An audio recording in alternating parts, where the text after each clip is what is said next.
Good afternoon and welcome to the 2018 Melbourne to Apollo Bay race run by the ORCV, and this is a quick weather update, and my name is Simon Dryden.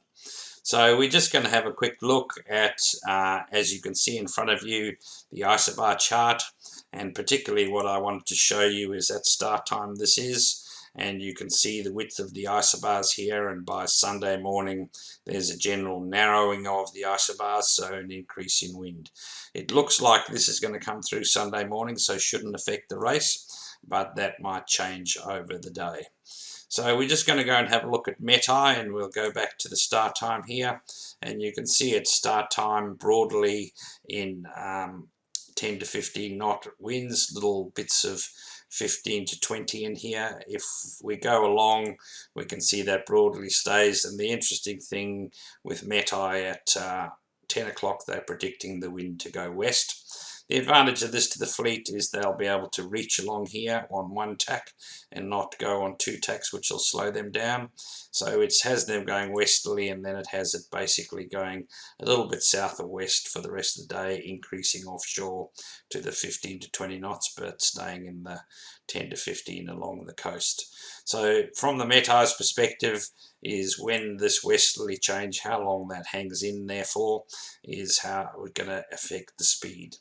We're just going to go and have a quick look at the wave maps, and if we go to 4 o'clock, we can see generally along the coast here we've got 1.5 to 2 meter waves, and then offshore there's the 2 to 3 meter waves. That doesn't change till if we look to more towards 1 o'clock in the afternoon, we can see that the 2 to 3 meter waves are withdrawing, and it's more filling in with the 1.5 to 2 meter waves. So nothing really there in terms of waves that are going to be bad for the boats.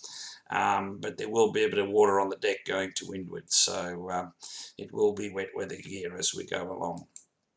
If we now go and have a look at the predict wind models, as you can see in the chart here, we have the different colored models, and the difference between these is the blue one is PWG, the red one is PWE, the green one is GFS, and the yellow one is the European model.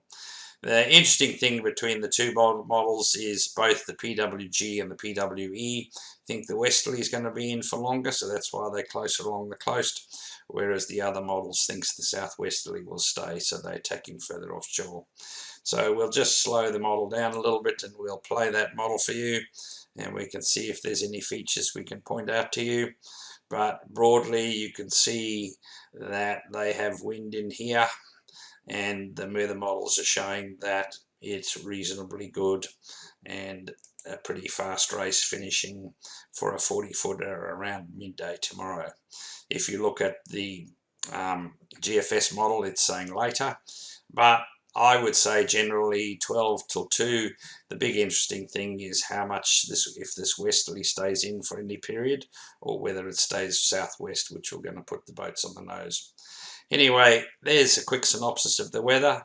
We have 23 boats in the fleet, so good luck to all of you. Hope you enjoy your sail down the bay tonight, and we'll see your start time at 3:30 tomorrow morning.